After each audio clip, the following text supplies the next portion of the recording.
Hello friends, my name is Dr. Shweta Goyal and you are watching Engineering Master. In this lecture we will study about work. Okay, so this is your new chapter and in this chapter we will study about work, energy, power, and in this lecture we will study about only work. Okay, so please stay tuned in the last and after that we will do some numerical also. So what is work? So, work is said to be done by a force when the point of application of force is displaced under the influence of force. What does that means? That means अगर आप हम example लेते हैं अगर आप बात करें किसी दीवार वॉल को आपने क्या किया, धक्का दिया, ठीक है, आपने किसी वॉल पे हाथ लगा के उसे प्रेस किया, बट क्या हुआ, आपने उसमें फोर्स लगाया, बट आपका जो वॉल है वो डिप्लेस नहीं हुआ, वो एक जगह से दूसरी जगह नहीं गया, वो वॉल वही का वही है, तो वहां पे क्या कहलाएगा? फोर्स।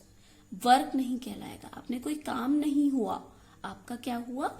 जस्ट एक आपने फोर्स लगाया किसी वॉल पे, वो आगे नहीं गया, वो डिप्लेस नहीं हुआ अपनी जगह, जहां ए पॉइंट पे थी वो ए पॉइंट पर ही है, तो वो आपका फोर्स कहलाएगा, वर्क नहीं। वर्क क्या होगा? अगर आपने किसी भी चीज को मैं इसकी बात करती हूँ, अगर आपने फोर्स लगाया और ये डिस्प्लेस हो गया, तो अगर मैं बात करूं ए पॉइंट से बी पॉइंट तक, मैंने इसे फोर्स लगाया और ये यहां तक चला गया, तो ये मैंने ए से बी पॉइंट तक फोर्स लगाया और वो यहां से यहां तक डिस्प्लेस हो गया, तो हमारा कितना वर्क हुआ? पॉइंट ए टू बी हमारा वर्क हुआ, ठीक है।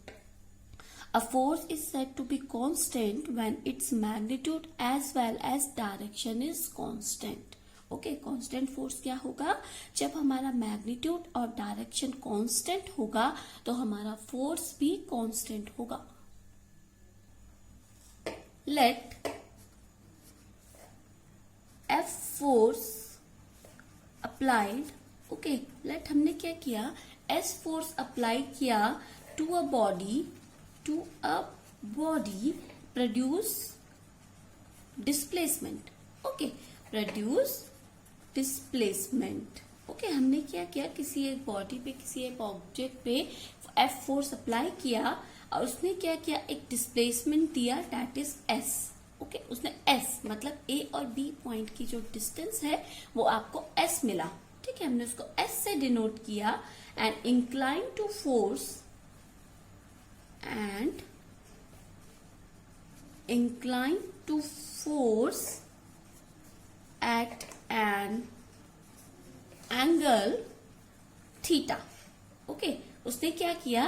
एक एंगल पे गया, that is theta. Let suppose हमने क्या किया, ये एक ऑब्जेक्ट है, उस पे हमने फोर्स लगाया और उसने क्या किया? फोर्स और डिस्प्लेसमेंट के बीच में थीटा एंगल है, ठीक है, फोर्स और डिस्प्लेसमेंट के बीच में थीटा एंगल है, तो आपका जो वर्क हो जाएगा, वर्क डन आपका हो जाएगा, work done equals to force into displacement. Okay, force into displacement, इसको मैं दूसरे से लिख देती हूँ, आपका क्या हो जाएगा? Work done equal to force into displacement. Okay, force into displacement, जितना आपने फोर्स लगाया और इंटू जितना आपका डिस्प्लेसमेंट हुआ, इसको आप लिख सकते हैं F into S cos theta. Okay, F cos theta S आप लिख सकते हैं। अब आपका जो वर्क है, this is a scalar quantity, okay, इसमें आपके डायरेक्शन पे डिपेंड नहीं करता कि डायरेक्शन किस साइड जा रहा है, जस्ट डिपेंड करता है कि आपका मैग्नीट्यूड कितना है। ओके, और आपका ये क्या है? इसकी SI यूनिट अगर हम देखें, अब हम बात करते हैं इसकी SI यूनिट्स की। SI यूनिट अगर हम इसकी देखें, वो होती है, फोर्स की होती है न्यूटन, डिस्प्लेसमेंट की हो जाएगी मीटर, न्यूटन मीटर। ओके, इसको आप NM से भी डिनोट कर सकते हैं, और इसको अगर हम अपनी नॉर्मल लैंग्वेज में बोले वो होती है जूल, आप इसे कहते हैं जूल। ओके, अगर मैं CGS की बात करूं, CGS यूनिट आपकी इसकी होती है, उसे आप कहते हैं dyne, DYNE, dyne, okay, and centimetre, dyne, centimetre, और आप इसे कहते हैं अर्ग, ठीक है। अब 1 जूल इक्वल टू 10⁻⁷ अर्ज, ये आप होता है।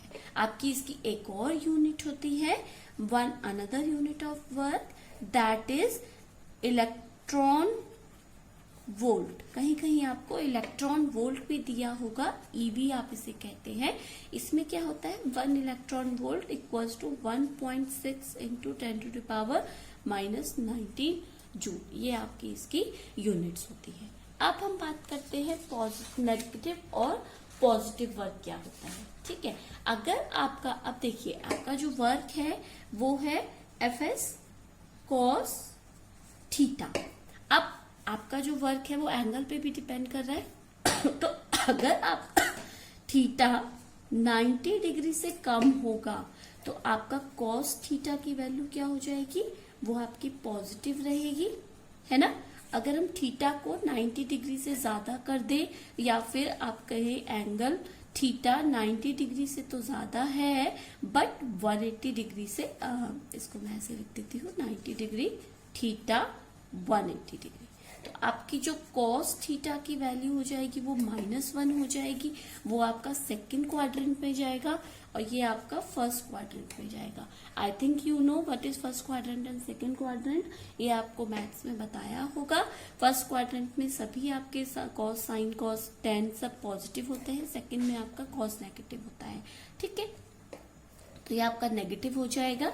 तो अगर आपका थीटा 90 डिग्री से, अगर हम F और S के बीच में जो ये cos थीटा हम बना रहे हैं, अगर ये 90 डिग्री से कम है तो आपका जो वर्क है वो आपका पॉजिटिव वर्क हो जाएगा, क्योंकि cos थीटा की वैल्यू पॉजिटिव है तो आपका वर्क क्या हो जाएगा, पॉजिटिव वर्क हो जाएगा। इसको आप पॉजिटिव वर्क कहते हैं।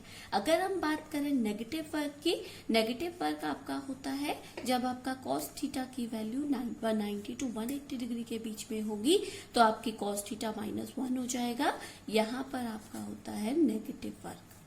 अब पॉजिटिव और नेगेटिव वर्क किसे कहेंगे हम, यस, देखिए हमने क्या किया, एक फोर्स लगाया, ठीक है, हमने क्या किया, इस तरीके से एक प्लेन, एक एंगल पे इस तरीके से आपने क्या किया, एक ऑब्जेक्ट को रखा है, इस पे आप फोर्स लगा रहे हैं यहाँ से, ठीक है, आपने यहाँ से एक फोर्स लगाएंगे, बट इसमें क्या हो रहा है, एक रेजिस्टिव फोर्स लगेगा, वो आपका इधर की साइड लगेगा, तो दोनों के बीच में एंगल देखिए, ठीक है, एक दूसरे का नेगेटिव है, तो ये आपका कहलाएगा नेगेटिव वर्क, ओके। इस तरीके से आपका पॉजिटिव और नेगेटिव वर्क होता है। एक आपका होता है जीरो वर्क। जीरो वर्क आपका कब होगा, जब आपका थीटा की वैल्यू 0 हो जाएगी। तो cos थीटा की वैल्यू 0 कब होती है, 90 डिग्री पे। तो अगर आपका फोर्स और डिस्प्लेसमेंट के बीच में 90 डिग्री का एंगल है तो आपका क्या कहलाएगा, cos थीटा 90 दैट इज 0। तो आपका क्या कहलाएगा, ये आपका कहलाएगा zero work, zero work. Like अगर हम बात करें इस तरीके से किसी ऑब्जेक्ट की, सीधा अगर कोई ऑब्जेक्ट रखा है, इसमें आपके कौन कौन से फोर्स वर्क करेंगे ये हम कर चुके हैं जब हमने फ्री बॉडी डायग्राम किया था। mg लगेगा, एक आपका इसमें क्या लगेगा, n लगेगा, नॉर्मल फोर्स लगेगा, एक आपका अगर आप डिस्प्लेसमेंट दे रहे हैं तो इधर है। तो देखिए फोर्स और डिस्प्लेसमेंट के बीच में 90 डिग्री का एंगल है, ठीक है। इधर आप देखेंगे तो आपका फोर्स एक इधर लगेगा, एक इधर लगेगा और डिस्प्लेसमेंट आपका नीचे की साइड होगा। तो आपका क्या है, एंगल बन रहा है, देखिए ऐसे और ऐसे, तो कुछ एंगल बना रहा है, 90 डिग्री नहीं है, तो इसलिए यहाँ पर आपका एंगल से आप डिपेंड करते हैं। अगर आपका एंगल 90 डिग्री से कम है तो पॉजिटिव, 90 डिग्री से ज्यादा है तो नेगेटिव, और अगर 90 डिग्री है तो आपका जीरो वर्क हो जाएगा, ठीक है। तभी हमने यहाँ पे लेस देन लगाया था। अब अगर हम बात करें अगर हम बात करें इस तरीके से, कोई ऑब्जेक्ट है उस पे हम फोर्स लगा रहे हैं और वो सर्कल ही मूव कर रहा है, सर्कल मूव कर रहा है, तो इसका डिस्प्लेसमेंट किधर होगा, इस टाइप से होगा, ठीक है। आपका डिस्प्लेसमेंट हर एक पॉइंट पे देखेंगे, किसी भी पॉइंट पे देखेंगे, इनके बीच में इस टाइप से डिस्प्लेसमेंट होगा, ठीक है। तो इसमें क्या होगा, 90 डिग्री होगा दोनों के बीच में, तो ये वर्क 0 होगा क्योंकि ये अपनी ही साइकिल में घूम रहा है। लाइक अगर हम बात करें एक न्यूमेरिकल की, आपको एक न्यूमेरिकल है, इस तरीके से बन सकता है कि एक बॉक्स है, a box moved on horizontal surface by force 60 Newton, angle 60 degree to horizontal. Find work done during the displacement of the box over a distance of 500 meter.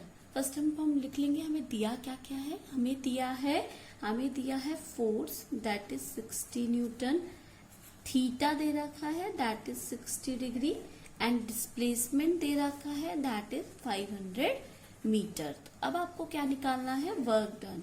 तो W आपका हो जाएगा F S cos theta. F आपके पास है 60 Newton, cos theta आपके पास दे रखा है F cos theta आप इसको बोल सकते हैं। तो अब आपका कॉस थीटा आपको दे रखा है कॉस 60 डिग्री इंटू S आपको दे रखा है 500 मीटर। तो 60 इंटू 500 इंटू कॉस 60 आपका होता है 1/2। अगर आप इसे सॉल्व करें 30, 5 3 जब 15, 3 103, तो ये हो जाएगा आपका जूल। तो आप इसको इस तरीके से लिख सकते हैं 15,000 जूल आंसर। ओके, इसी तरीके से एक और क्वेश्चन है, वो है a man moves on a straight horizontal road with the block of mass 2 kg। आपको मास दे रखा है that is 2 kg in hand, उसके हाथ में 2 kg का मास्क है। If he cover a distance of 40 metre, ऐसा आपको दे रखा है 40 मीटर विद द एक्सेलरेशन आपको दे रखा है। तो एक्सेलरेशन इज 0.5 मीटर पर second square acceleration, find work done. Okay, अब आपको देखिए F इक्वल्स टू ma, आपके पास S है, ठीक है, बट आपके पास F नहीं है। तो F होता है m इंटू ए। m आपके पास है 2 kg and 2 kg into 0.5 that will be 1 Newton.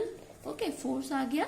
अब आप वर्क डन निकाल सकते हैं F S cos theta, here F you have that is 1 newton and cos theta if you cos theta अगर आपको नहीं दिया आप उसे 1 लेके चल सकते हैं, क्योंकि आपका क्या है, कॉस थीटा हो जाएगा हाथ में है तो आपका जो थीटा लगेगा, फोर्स लगेगा, वो आपका इधर ही लगेगा। तो आपका कॉस थीटा आप 1 लेके चल सकते हैं। कॉस थीटा और वर्क डन में आपका 0 डिग्री का एंगल है, क्योंकि उसने छोड़ा नहीं है, हाथ में लेके चल रहा है। तो 1 इंटू एस, डिस्प्लेसमेंट आपको कितना दिया है, डिस्प्लेसमेंट आपको 40 दे रखा है, तो आपका हो जाएगा 40 जूल आंसर। ओके, अब एक और टॉपिक आपका इसमें आता है, वो आता है gravitational unit of work, that is gravitational unit of work, that is work said to be have gravitational unit of work if the unit gravitational force displaces the body through a unit distance on the direction of force। मतलब अगर हम force की बात करें, अगर हमारा gravitational force की वजह से डिस्प्लेसमेंट होगा तो वो आपका क्या कहलाएगा, ग्रेविटेशनल वर्क। ओके, अब ग्रेविटेशनल यूनिट वर्क क्या हो जाएगा, जब हमारा यूनिट ग्रेविटेशनल वर्क लगेगा, यूनिटेशनल ग्रेविट फोर्स लगेगा किसी भी ऑब्जेक्ट पे, और वो क्या करेगा, जो डिस्टेंस होगा वो आपका जाएगा unit. Okay, unit gravitational force will displaces the body through the unit distance. Okay, अब इसका जो हमारा, अगर हम एसआई यूनिट देखें, सीजीएस यूनिट देखें, that is gram weight centimetre. F equals to F into S, तो 1 ग्राम वर्क डन हो जाएगा, 1 वर्क डन हो जाएगा, या फिर हम बोलेंगे 1 ग्रेविटेशनल वर्क डन हो जाएगा, that is 1 gram weight into 1 centimetre, because F into S, F is 1 gram weight and into F into S, S is 1 centimetre, so 1 gram होता है 1981 अर्ग। तो इसको हम इस तरीके से भी लिख सकते हैं 981 डाइन इंटू 1 सेंटीमीटर। अगर अब इसकी बात करें एसआई यूनिट की, एसआई यूनिट की, one gravitational unit of work का जो एसआई यूनिट होता है वो आपका होता है kilogram weight metre. Okay, CGS आपका यूनिट था that is gram weight centimetre, ये आपका होता है किलोग्राम वेट मीटर। तो इधर हो जाएगा 1 gram weight metre equal to 1 kilogram weight into 1 metre. Okay, इसको आप इस तरीके से लिख सकते हैं 9.81 न्यूटन इंटू 1 मीटर, या फिर 9.81 जूल, इसको आप लिख सकते हैं। ठीक है, तो आपका इस तरीके से होता है जो आपका वर्क डन होता है एसआई यूनिट का, दैट इज 9.81 इंटू जूल होता है। अब gravitational work done by the gravitational force, अब आपका कितना वर्क लगता है ग्रेविटेशनल फोर्स से? Work done by the gravitational force. First, when body false, मतलब आपके ग्रेविटेशनल फोर्स के अकॉर्डिंग आपका फोर्स क्या फोर्स लग रहा है। ठीक है, लाइक अगर ऑब्जेक्ट है वो आपका नीचे की साइड मूव कर रहा है। ठीक है, तो अब आपका जो वर्क डन हो जाएगा वो कितना हो जाएगा? Any idea, any guess? No? Okay, so when body falls, तो जब आपका बॉडी इसमें फॉल्स कर रहा है, ऑब्जेक्ट आपका फॉल कर रहा है, तो आपका जो फोर्स लगेगा वो आपका लगेगा force equals to M into G. Okay, क्योंकि आपका क्या हो जाएगा? फोर्स पॉजिटिव हो जाएगा। ठीक है, अब आपके इसमें फोर्स लगेगा एम इंटू जी। आपका एक्सटर्नल जो फोर्स लगेगा, एक्सटर्नल फोर्स लगेगा वो आपका लगेगा minus M G. Okay, height आपका हो जाएगा माइनस एच, हाइट के अगेंस्ट हो जाएगा तो आपका हो जाएगा ये माइनस एच। ठीक है, अब आपका जो फोर्स लगेगा वो आपका नीचे लगेगा। अब आपका जो वर्क हो जाएगा वो एफ इंटू एस हो जाएगा। फोर्स आपका लगा minus M G into displacement आपका हुआ माइनस एच, तो माइनस माइनस प्लस हो जाएगा, आपका हो जाएगा एम जी एच पॉजिटिव, जब आपका ग्रेविटेशनल फोर्स की डायरेक्शन में आपका वर्क जा रहा है, क्योंकि ग्रेविटेशनल फोर्स नीचे लग रहा है, बॉडी भी आपका नीचे फॉल कर रहा है। अब एक आता है आपका body moves against gravity. Okay, तो बॉडी मूव्स अगेंस्ट ग्रेविटी। अब है आपका बॉडी अगेन ग्रेविटी, ऊपर की साइड मूव करेगा, तो आपका जो हाइट हो जाएगा वो h रहेगा। आपका ग्रेविटेशनल फोर्स तो नीचे ही लगेगा। ओके, ग्रेविटेशनल फोर्स तो हमेशा नीचे ही लगेगा, बट जो आप अपना एक्सटर्नल फोर्स लगा रहे हैं वो आप ऊपर लगा रहे हैं, अपना ग्रेविटेशनल फोर्स आप ऊपर लगा रहे हैं। तो इसमें आपका जो ग्रेविटेशनल फोर्स हो जाएगा, ग्रेविटेशनल फोर्स हो जाएगा वो आपका नीचे की साइड जाएगा, that is minus M G. Okay, external force, क्योंकि ग्रेविटेशनल फोर्स हमेशा नीचे लगता है, एक्सटर्नल फोर्स आप ऊपर लगा रहे हैं, that is plus M G हो जाएगा, ऊपर की साइड जाएगा। पहले भी बताया था ऊपर की साइड फोर्स पॉजिटिव, नीचे की साइड फोर्स नेगेटिव। अब आपका जो हाइट हो जाएगा वो आपका ऊपर जा रहा है, दैट इज प्लस एच हो जाएगा। वर्क डन कितना हो जाएगा यहाँ पे? By external force. ओके, क्योंकि ग्रेविटेशनल से नहीं लगेगा, बाय एक्सटर्नल फोर्स लगेगा, तो वो पॉजिटिव है, that is M G H. Okay, because this is positive, F into A work done, इधर मैं लिख देती हूँ डिस्प्लेसमेंट। ओके, तो work done force into displacement, that is height is H, तो एम जी एच। तो हमारा जो वर्क है वो हमेशा पॉजिटिव रहेगा, चाहे वो ऊपर जाए चाहे नीचे। इसीलिए आपका जो वर्क होता है वो स्केलर क्वांटिटी होता है, क्योंकि उसमें वो आपका डायरेक्शन पे डिपेंड नहीं करता। So friends, this is all for work. If you have any query regarding this work session, please comment me in a comment box. I will explain all your queries. Thank you, good day and take care. Please stay tuned for the another topics and please subscribe this channel.